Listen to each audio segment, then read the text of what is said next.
अहिल्याबाई होलकर त्रिशताब्दी जयंती समारोह के आज दूसरे दिन महर्षि सेवा सदन में भव्य कवि सम्मेलन का आयोजन किया गया, जिसमें दूर दराज से आए एक से बढ़कर एक कवियों ने शानदार व्यंग्य कसते हुए खूब तालियां बटोरी और लोगों को हंसा हंसा कर लोटपोट कर दिया। भरी सर्दी के अंदर ही देर रात्रि तक लोगों ने कवि सम्मेलन में भाग लिया और जमकर रात्रि में हंस हंस कर लोटपोट हो गए। पुष्कर के इतिहास में पहली बार इतना भव्य और शानदार कवि सम्मेलन का आयोजन किया गया। मैं अनिल कुमार पासर, बदलता पुष्कर संपादक। अहिल्या नमोस्तुते।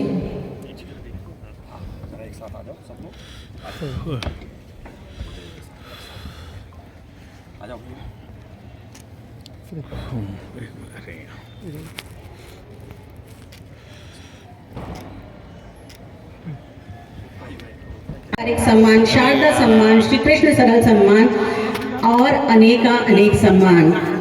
हे कविवर, आपका हार्दिक स्वागत व अभिनंदन। श्रेष्ठतम ये चीज आज ओढ़ने के लिए सबको दिया गया है। शॉल यहीं पर है। ये सर गौरव बढ़ रहा है। अच्छा ये दादा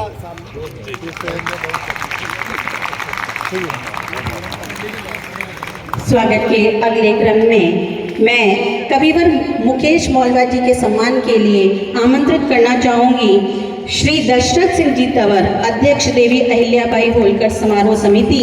साथ ही आमंत्रित करना चाहूंगी श्रीमान महेंद्र जी मझेवला को, कृपया आकर मंच पर आकर हमारे कविवर का सम्मान करें।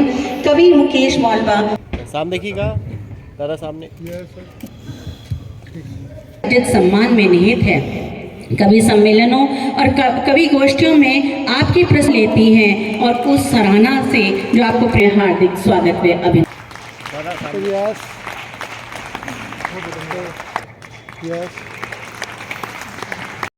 वरना आज जो है काफी लोग निपटाए जाएंगे। आज जब ये कार्यक्रम आयोजित किया जा रहा था, स्वयं संत विराजे हैं जिनको सुनने के लिए हमें नीचे बैठना चाहिए। यदि वो सामने बैठ रहे हैं तो बहुत कोई पुण्य कर्म रहे होंगे कि ऐसे लोग आशीर्वाद देने के लिए हमें बैठे हैं। कोई संत नहीं होता है, खुशबू नहीं जड़ी होती है। कोई संत नहीं होता, मेरे पास इससे अच्छी शब्दावली नहीं जो मुझे श्री चरणों में निवेदित कर सकूं। कोई संत नहीं होता है, खुशबू नहीं जड़ी होती है। एक विशिष्ट गंध है चंदन, बाकी तो लकड़ी होती है।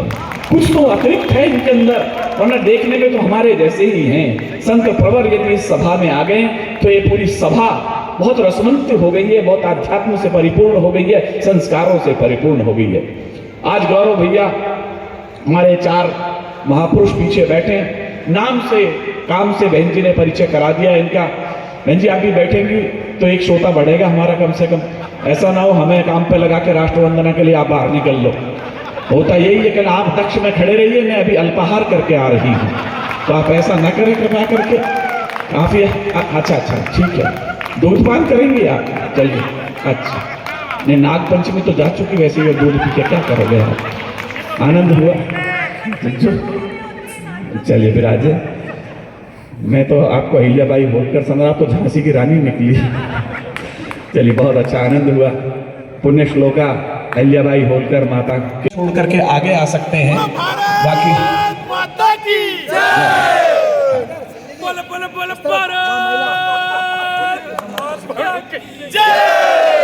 बस माता की जय।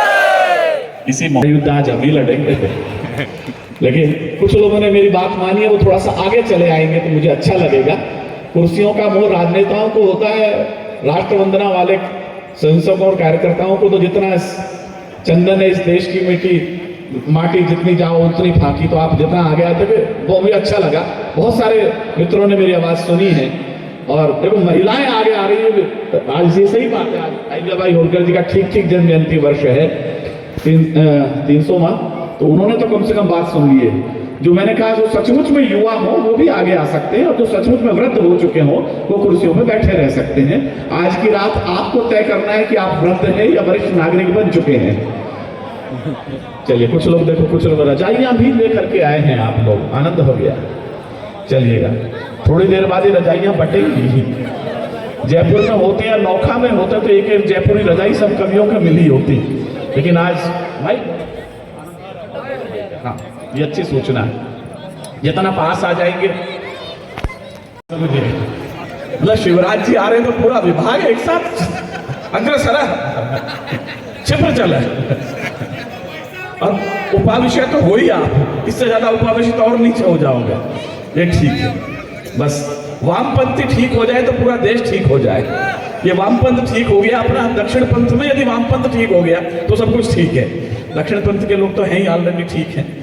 आइएगा, ये जो पीछे आप जटाजूट अधिकारी देख रहे हैं, ये इटावा मैनपुरी चंबल के बागी इलाके से हमारे बीच में भाई राम भदावर यहाँ पर आए हैं। युवा शक्ति का एक इस समय का सबसे जाजल्यमान सितारा यदि हमारे पास पिछले 8-10 वर्षों को मिला है तो उसका नाम राम भदावर होता है। आप उसकी कविता सुनेंगे तो मुझे कहने की जरूरत नहीं पड़ेगी कि कविता के लिए ताली कैसे बजाई जाती है। न्यूज 18 पर आप एक शो देखते हैं नेताजी लपेटे में, पिछले 365 एपिसोड जो कर चुका है वो हमारे बीच में बैठा है।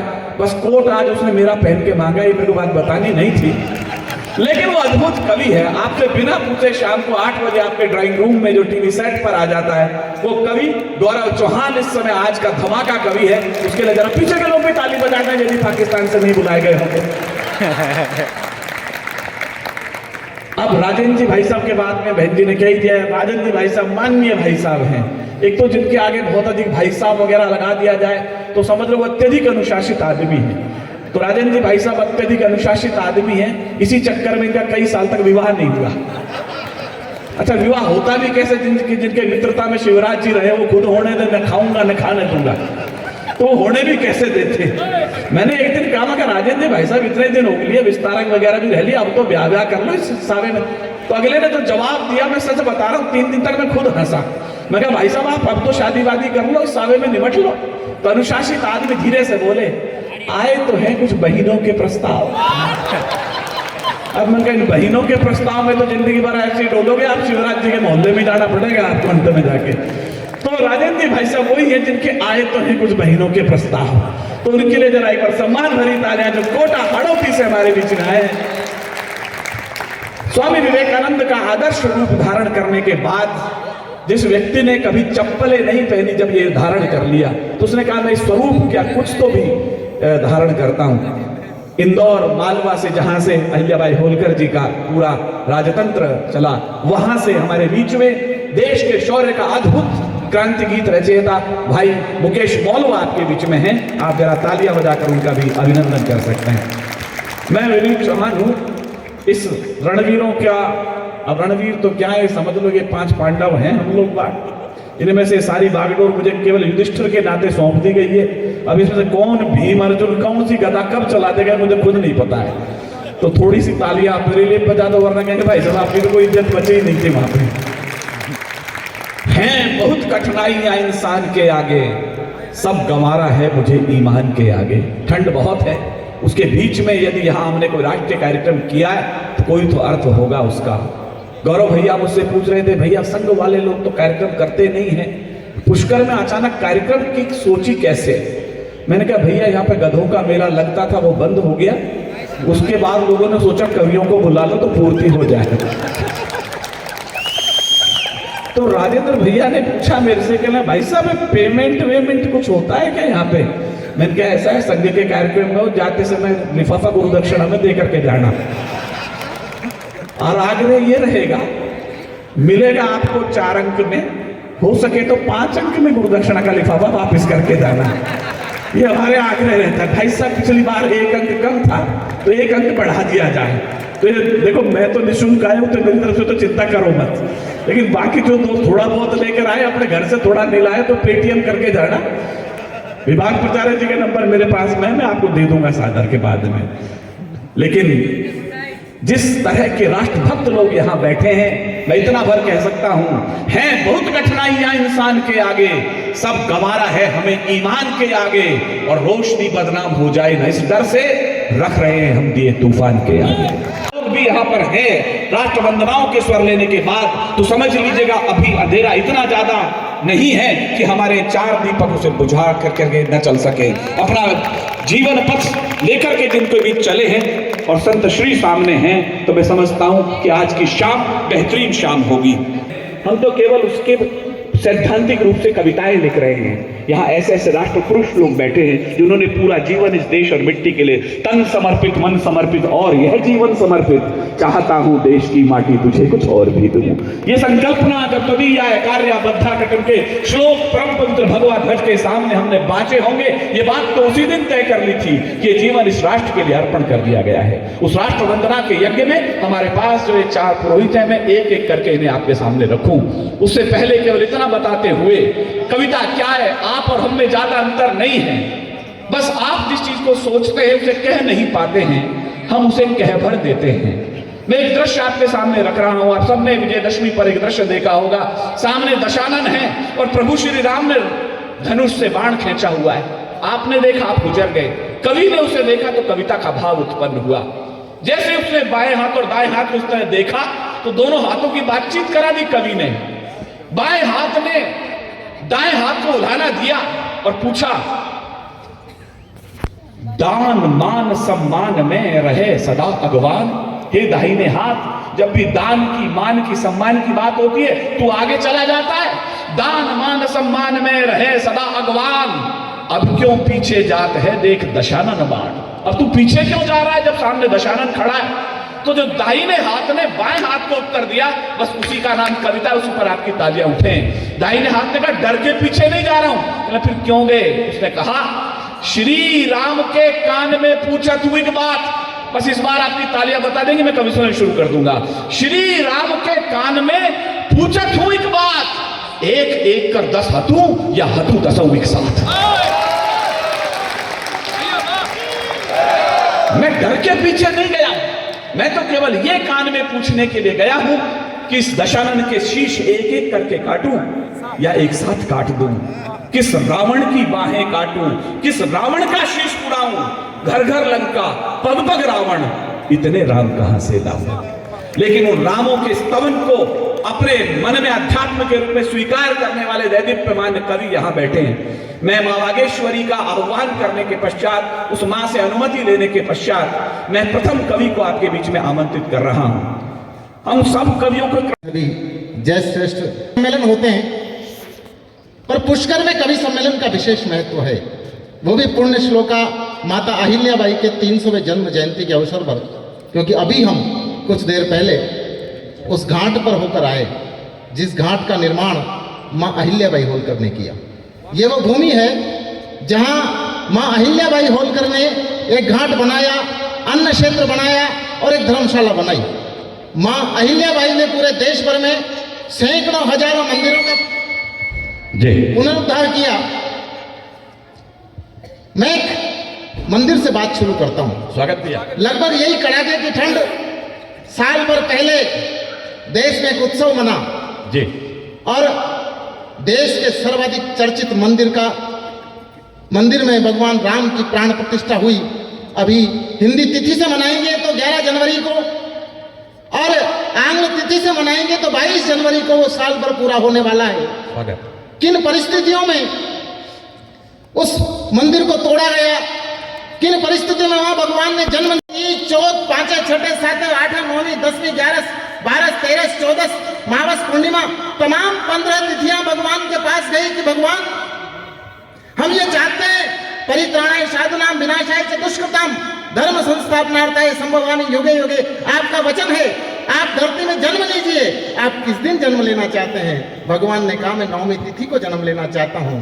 और जब 7 पुरियां गई कि आप किस पुरी में जन्म लेना चाहते हैं, तो भगवान ने कहा मैं अयोध्या में जन्म लेना चाहता हूं। और वो अयोध्या में इसलिए जन्म लेना चाहता हूं क्योंकि अयोध्या एक ऐसी नगरी है जिसमें कभी किसी का वध नहीं हुआ। क्या है अयोध्या? कि वैवस्वत मनु ने सर्वप्रथम जिस नगरी का निर्माण किया, जिस नगरी पर नहीं किसी का प्राण लिया, जिस नगरी के भागीरथ ने गंगा का अवतरण किया और रघु ने राज छोड़ संन्यास धर्म का वर्ण किया। बुद्ध रहे 24 साल और बुद्धों का इतिहास मिला। जहां 4 तीर्थंकर जन्मे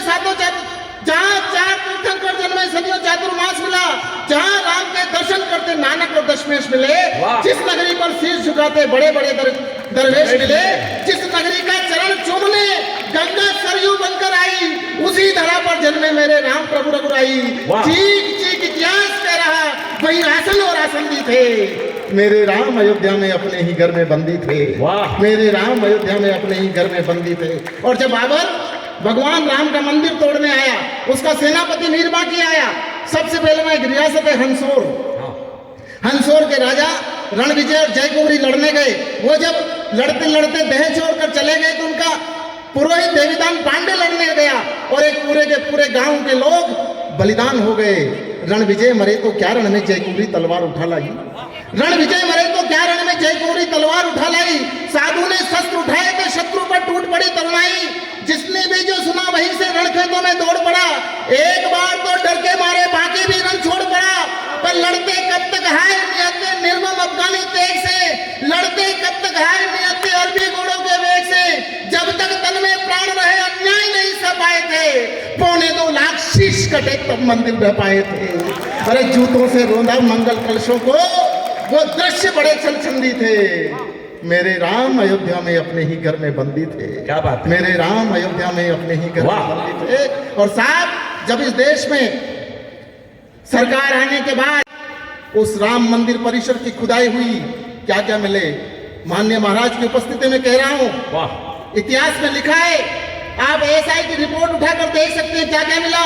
चमकीले मृदभांड मिलर किसी मस्जिद में मिला हो, और जो संभल में मिल रहा है वो किसी मस्जिद में हो, तो राजेंद्र गौड़ का घर तोड़कर मस्जिद बना देना।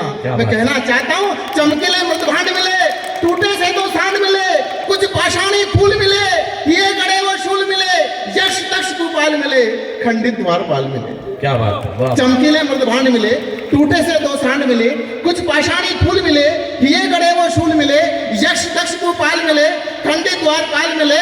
टूटी मुस्काती कन्या थी, दे रही गवाही धन्या थी। हर पत्थर पर चिन्ह मिला और पहले से भिन्न मिला। मंदिर का प्राकार मिला, एक बार नहीं हर बार मिला। ढूंढो ढूंढो जितना ढूंढ सको, यहीं कहीं गड़े शिव नंदी थे। वाह। मेरे राम अयोध्या में अपने ही घर में बंदी थे। वाह। मेरे राम अयोध्या में। और साहब हम भगवान को अपना आराध्य मानते रहे, मानते हैं। प्रभु श्री राम को अपने मंदिर में स्थापित करने के लिए वोटों के व्यापारी चुप, सत्ता की नातेदारी चुप। वाह। देश की क्या स्थिति थी। वोटों के व्यापारी चुप, सत्ता की नातेदारी चुप। प्रतीक में बात कर रहा हूं। वोटों के व्यापारी चुप, सत्ता की नातेदारी चुप। काली टोपी बोल रही थी, टोपी गांधीवादी चुप। वोटों के व्यापारी चुप, सत्ता की नातेदारी चुप। काली टोपी बोल रही थी, टोपी गांधीवादी चुप। जिन जिनको दिल्ली जाना था सारे अवसरवादी चुप। लुंगी और दुपट्टे चुप, सपने खट्टे मीठे चुप। न्याय के दरवाजे चुप, संसद की आवाजें चुप। चुप्पी क्यों थी, चुप्पी तोड़ी जब शब्द शब्द पाबंदी थे। मेरे राम अयोध्या में अपने ही घर में बंदी थे। मेरे राम अयोध्या में अपने ही घर में बंदी थे। पर अब आश्चर्य करेंगे साहब, राम का विरोध करने वाले कौन लोग थे? वही लोग जिनके बाप दादा 100 साल पहले, 200 साल पहले, 300 साल पहले, 400 साल पहले कोई मांगीलाल और बाबूलाल ही थे। धर्म बदलने से, आस्था बदलने से खून नहीं बदलता साहब। और मैं ये दावा करना चाहता हूँ, ये पुष्कर के लोगों के बीच में खड़ा होकर कहना चाहता हूँ, इस देश में किसी ने मर्जी से अपना धर्म नहीं बदला है। जिसने भी बदला मजबूरी में बदला है। किस प्रकार बदला गया? पश्चिम से जब धर्म की आंधी तेज गुदारे लाई थी, पश्चिम से जब धर्म की आंधी तेज गुदारे लाई थी, सत्ता के मदने गर्दन पर तलवारें लटकाई थी। मैं जंगल में चला गया, शीश कटाया, दुर्गति हो गई। तेरी भाभी ने इज्जत न छोड़ी, जोहर में जाकर सती हो गई। तुमने देखा तब बच्चों की आंखों में जमते पानी को, तुमने देखा तब बीवी की सहमी हुई जवानी को, तुमने देखा तब बुढ़िया की माँ की टूटी लकड़ी को, तुमने देखा तब बापू की ठोकर खाती पगड़ी को। कुछ सत्ता का लालच था, डर था, असमंजस था, मजबूरी थी, पर चले गए। मैं मंदिर में टिका रहा, तुम मस्जिद में चले गए। बहुत अच्छे। मैं मंदिर में टिका रहा, तुम मस्जिद में चले गए। क्या कहने? और साहब मेरे रीत गए सब प्यार तुम्हें तोड़ दिए। क्या हुआ अगर मैं राम रहा, रहमान तुम्हारा नाम हुआ? क्या हुआ अगर काशी छोड़ी मक्का तेरा धाम हुआ? जो उपदेश लिखे देखे हैं गीता वेद कुरान में, वही उपदेश लिखे देखे हैं आयत भरी कुरान में। जितना पावन गंगा जल उतना ही आबे जमजम है। जिसको मैं मनु मान रहा हूँ, तू कहता है उसको आदम है। क्या हुआ अगर हम शिव पूजक थे और काबे के तले गए? मैं मंदिर में टिका रहा और तुम मस्जिद में चले गए। अच्छे। मैं मंदिर में टिका रहा। साहब उस समय हमारे लोगों ने कहा, जब इस देश की संविधान सभा संविधान बना रही थी, एक प्रतिनिधि मंडल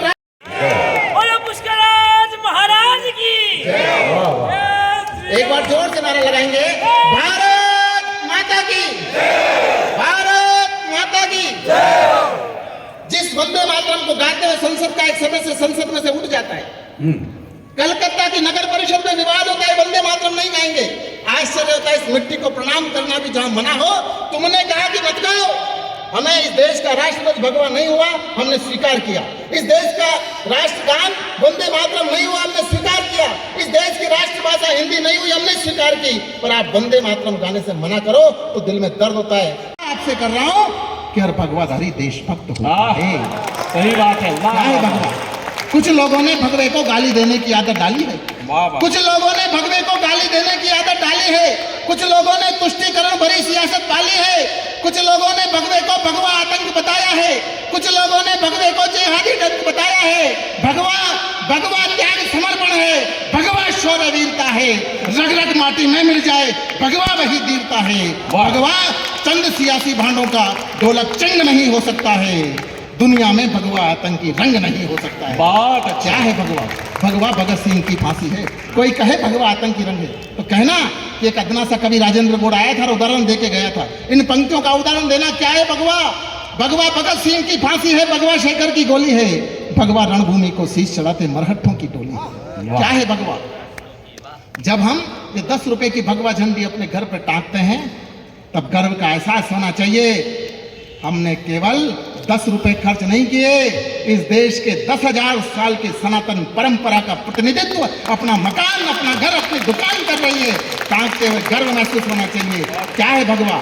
भगवा भगत सिंह की फांसी है, भगवा शेखर की गोली है, भगवा रणभूमि को शीश चढ़ाते मरहट्ठों की टोली है, भगवा पन्ना का राज धर्महाड़ी की अमर कहानी है। सुत पीठ बांध रणखेत चढ़े भगवा वो झांसी रानी है, भगवा जोहर का अग्नि ज्वाल, भगवा केसरिया रजपूतों का, भगवा तलवारों की शान चढ़ा व्रत है वीर सपूतों का, भगवा कर्तव्यों का शिलालेख, जिहादी जंग नहीं हो सकता है। दुनिया में भगवा आतंकी रंग नहीं हो सकता। क्या बात है? क्या है भगवा? भगवा बलिदानी परंपरा है गुरु गोविंद के बेटों की। वाह। याद करना पड़ेगा 5 साल के बाबा फतेह सिंह को और 7 साल के बाबा जोरावर सिंह को, जिनको कहा कौम बदल लो वरना दीवार में चुन दिए जाओगे। याद करना पड़ेगा 4 साल के बेटे अजय सिंह और उसके पिता बाबा बंदा सिंह बहादुर को, जिनको कहा कौम बदल लो वरना कतर दिए जाओगे। एक ही बात उन्होंने कही, हम सबके लिए प्रेरणा स्रोत होनी चाहिए। हम सनातनी हैं, इन लोगों की वजह से हैं। हम सनातनी हैं, उन लोगों की वजह से हैं। देश धर्म नु खातिर मरकर सीधी सड़क चढ़ूंगा मैं। एक तरफ बेटे के सर पर तलवारें, एक तरफ ईंटों की दीवार चुनती हुई आ रही और सामने प्रलोभन, कौम बदल लो बचा दिए जाओगे। पर आवाज आती है, देश धर्म नु खातिर मरकर सीधी सड़क चढ़ूंगा मैं, देश धर्म नु खातिर मरकर सीधी सड़क चढ़ूंगा मैं, शीश भले कट जाए मेरा कलमा नहीं पढ़ूंगा मैं। जी को भी प्रणाम करता हूँ। माता बहनें बैठी हैं, नौजवान भाई बैठे हैं, विचारधारा परिवार के लोग, संत भगवान और तमाम बड़े बुजुर्ग लोग, आप सभी को नमस्कार करता हूँ, प्रणाम करता हूँ। और अपनी बात प्रारंभ करूँ उससे पूर्व इतना कहना चाहता हूँ, कभी आदरणीय राजेंद्र भैया ने बहुत सारी बातें कही और आप सबको बहुत ऊर्जान्वित किया। एक राजा के यहाँ एक बहरूपिया पहुंचा और उसने कहा कि मैं भेष बदलने में बहुत अव्वल हूं, मुझे सम्मानित करिए राजन। तो राजा ने कहा जाओ भेष बदल के आओ, अगर पहचान नहीं पाए तो सम्मान, और अगर पहचान लिया तो सवेरे ही गर्दन कलम। बहरूपिये ने कहा कि 3 चांस चाहिए महाराज, अब बात गर्दन तक आ गई है तो 3 प्रयास करूंगा। वाह। 2 प्रयासों में पहचान लिया गया, तीसरे प्रयास में जब गया तो लौटा ही नहीं। 2-3 साल बाद राजा अपनी पालकी को लेकर सेना के साथ कहीं जा रहे थे तो देखा एक पर्वत पर ऊपर बड़ी भीड़ चली जा रही है। लोगों से पूछा कि ऊपर क्या हो रहा है, बोले कि संत भगवान विराजी। तो राजा ने कहा कि उनके भी दर्शन करते चले। ऊपर पहुंचे, दर्शन किए और दर्शन करके जब चलने लगे तो वो बोला कि इधर आओ महाराज, पहचाने? तो बोला कि नहीं, कि मैं वही बहरूपिया हूं। तो राजा ने कहा अगर वही हो तो चलो सम्मानित करें, चल के चलो मेरे साथ। उसने कहा अभी तो केवल भगवा रंग की छाप ओढ़ी है, तब जलवा इतना है, अगर कहीं वास्तव में भगवा ओढ़ लिया तब मेरा जलवा कितना होगा, तू मुझे क्या देगा? वाह। तो जिसके रूप मात्र का गुणगान, जिसके रूप मात्र के आगे देवता नतमस्तक हो, ऐसे भगवा को यदि कोई कहे तो मुझे लगता है उसको प्रचंड मूर्खता की श्रेणी में रखा जाए, उस पर ज्यादा विशेष ध्यान देने की आवश्यकता है नहीं। सत पंथ पे अंत अनंत तलक बन ब्रंत प्रमाण गढ़े सन्यासी, इतिहास के अंक में संत मयंक अमान समान चढ़े सन्यासी, और घोर बुराई की छाया घनेरी में पुंज के मान बढ़े सन्यासी, और देत प्रमाण अबोधन के हित राम समान लड़े सन्यासी। इसे पहनकर जिंदा रहना सबसे बड़ी परीक्षा है।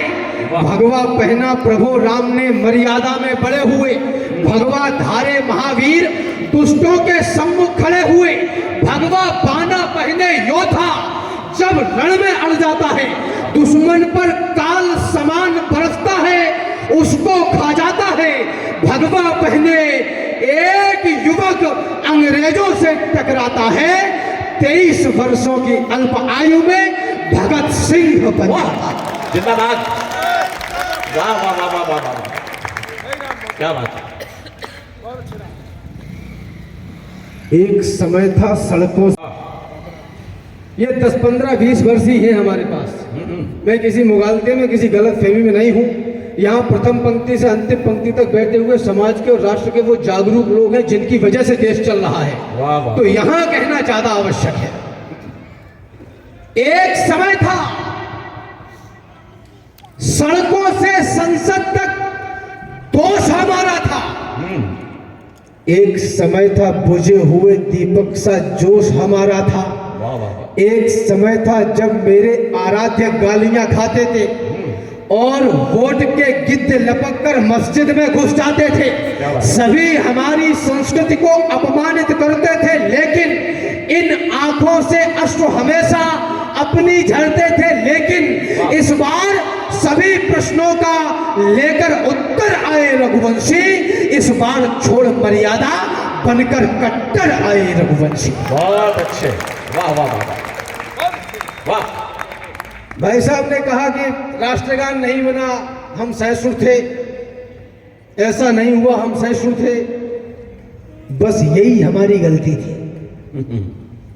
भगवान राम, भैया लक्ष्मण और माता जानकी वनगमन कर गए, तो भरत जी पीछे पीछे गए और बोले कि पिताजी नहीं बचे, भगवान घर चलिए। राम जी ने खड़ाऊ दे के वापस कर दिया। भरत जी ने खड़ाऊ लाकर सिंहासन पर रख दी। 14 वर्ष तक नंदीग्राम में अयोध्या का राजपाट संभाला। ऐसा कहा जाता है आदरणीयों कि 14 वर्ष तक अयोध्या में किसी को किसी प्रकार की कोई समस्या नहीं हुई, कोई समस्या नहीं हुई। मुझे नहीं पता इस बात का दर्शन, इसकी फिलॉसफी क्या है, लेकिन मुझे लगता है 14 साल तक समस्या इसलिए भी नहीं हुई होगी क्योंकि सिंहासन पर जूता रखा था। बहुत अच्छे, पत्थर बोलना पड़ता है, क्या बात, और स्वाभिमान पर आंच आए तो कट्टर होना पड़ता है। क्या बात है, वाह वाह वाह वाह वाह। अरे सुनो, समर में सुख वाले संसाधन काम नहीं आते। वाह।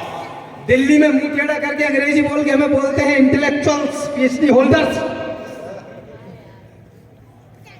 सुनो, समर में सुख वाले संसाधन काम नहीं आते, बदन तपाना पड़ता है, तब सावन काम नहीं आते।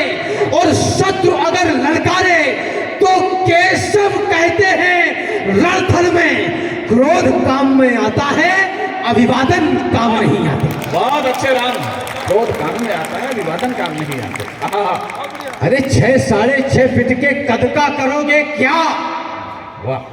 मन में अपने विचार डाल लीजिए, पीजिए शराब और खींचिए सिगार खूब, मुंह में तंबाकू की बहार डाल लीजिए, लीजिएगा मौज, और अपने गले में आप सुंदरी के बाहों का हार डाल लीजिए, किंतु रामद्रोहियों को देख के ना फड़फड़ाएं, ऐसी भुजाओं का अचार डाल लीजिए। वाह वाह वाह वाह वाह। उनको देख के ना फड़फड़ाएं, ऐसी भुजाओं का अचार डालना है। क्या कहना है?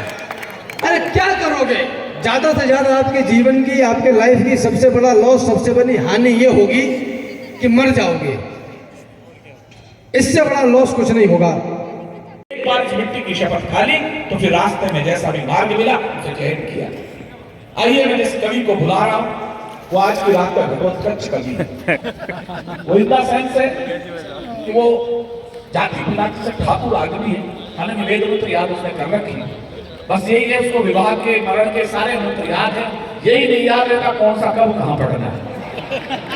पता नहीं उसका गेयर कब किधर लग जाए, कब हास्य की तरफ घुस जाए, कब गीत की तरफ। वो तीनों रसों का सम्मिश्रण पेश करता है। यानी आप मिक्स वेजिटेबल खाना चाहो तो गौरव चौहान को सुन लो। आज ट्रेन से उतरा तो हम सब लोग, हमें नरेंद्र जी भाई सब बैठे कहीं पे, हमें पकड़ के लाए थे नरेंद्र जी, पता नहीं कहाँ बैठे हुए। अच्छा हमें पकड़ के छोड़ दिया, अच्छा वो पीछे बैठे हुए, ठीक है। तो हम तो आगे निकल गए, ये पीछे रह गया। तो बाद में आया, कहला भाई साहब अजमेर वाले लोग इज्जत बहुत करते हैं। क्या हुआ? कहला मैं जब आया भाई साहब 2 ऑटो वाले लड़ रहे थे, मैं ले चलूंगा मैं ले चलूंगा।